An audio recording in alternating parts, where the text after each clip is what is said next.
Olá, esse livro, como eu havia comentado já há algum tempo, por vídeo e por áudio, se refere a várias palestras do atual Osho, que o nome dele é super difícil de falar, é Bhagwan Shree Ranesh, é das Índias.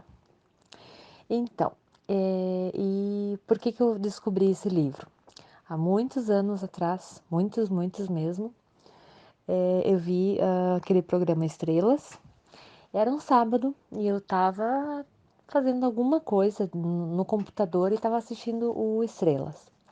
E aí passou uma entrevista que a Angélica fez com a Cláudia Raia num parque do Rio de Janeiro. Só não lembro o parque. E elas estavam caminhando e tinham várias árvores, e baixas e altas, enfim. E a Cláudia Raia comentou que quando ela foi na fisioterapeuta dela em Porto Alegre, ela ganhou dessa fisioterapeuta este livro, A Nova Criança. Para quê?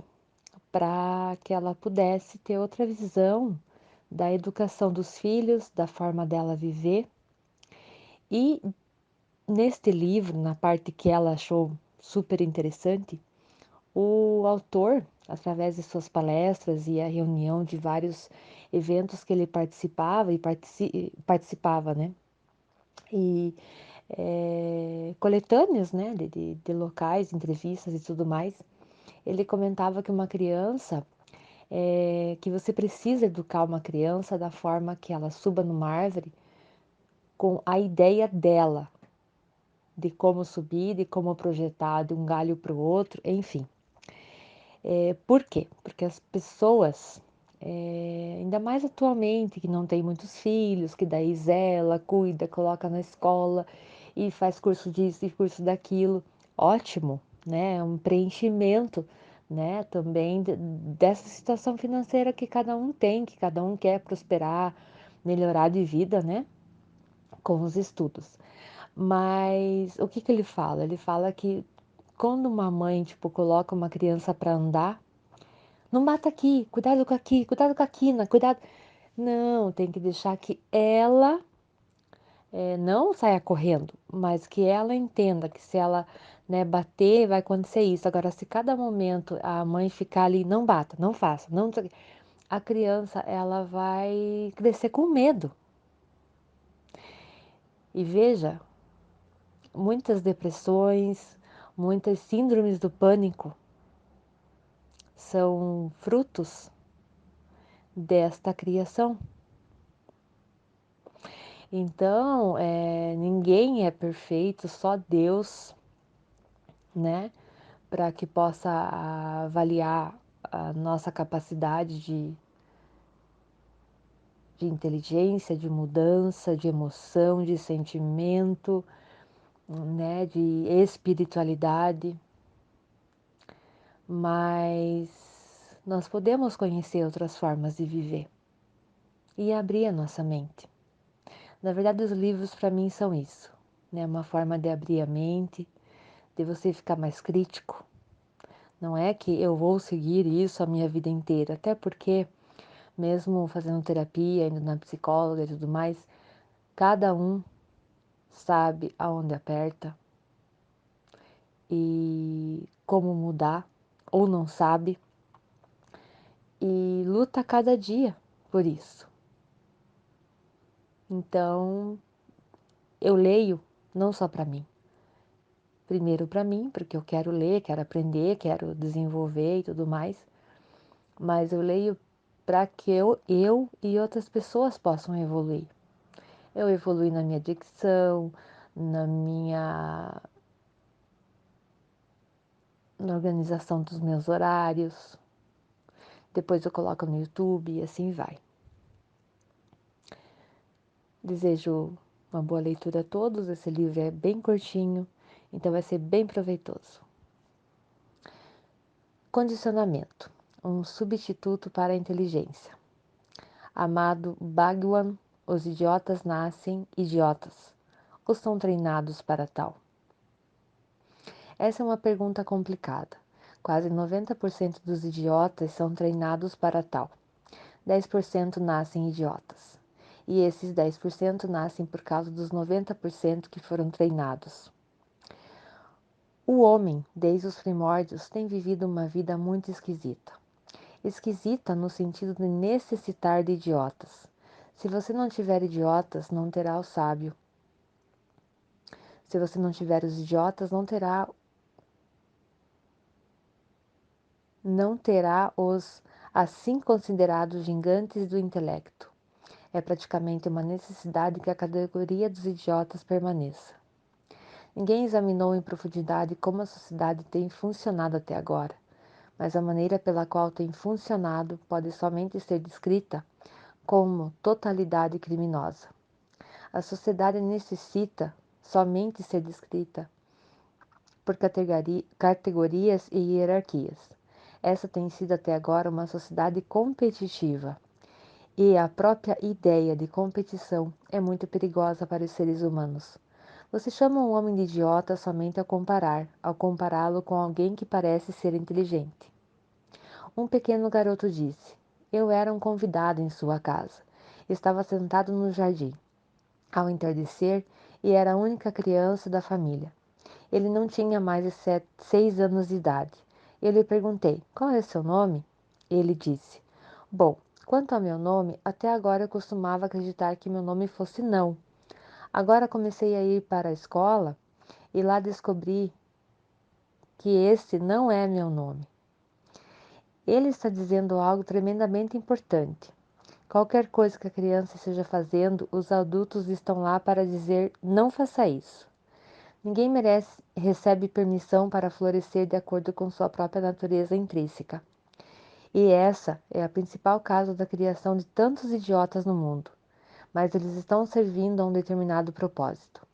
Se as pessoas tivessem permissão para florescer conforme sua natureza, sem qualquer comparação, sem quaisquer ideias e sem disciplinas impostas, você acredita que alguém no mundo teria aceito Adolf Hitler como um líder? Simplesmente olhe para seus líderes.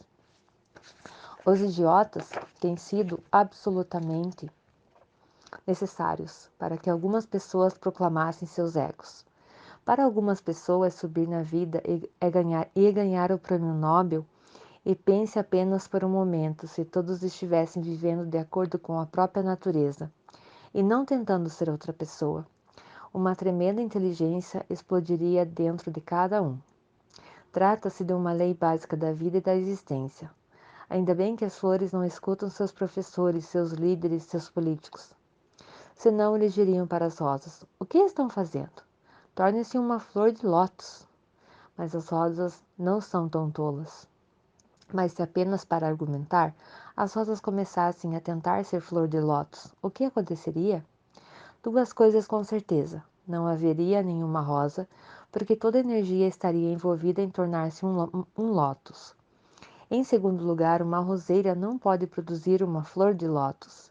Isso não está no programa interno da semente. Você já encontrou alguma árvore da qual pudesse dizer ela é idiota? Ou que é muito inteligente e genial que merece um prêmio Nobel? O homem tem sido perturbado. Todos de seus pais a seus professores da escola, faculdade, a universidade, sua religião, seus pregadores, seus vizinhos, todos estão tentando fazer de você uma outra pessoa, alguém que você não pode ser. Você pode somente se tornar você mesmo, e se não o fizer, se tornará apenas um idiota.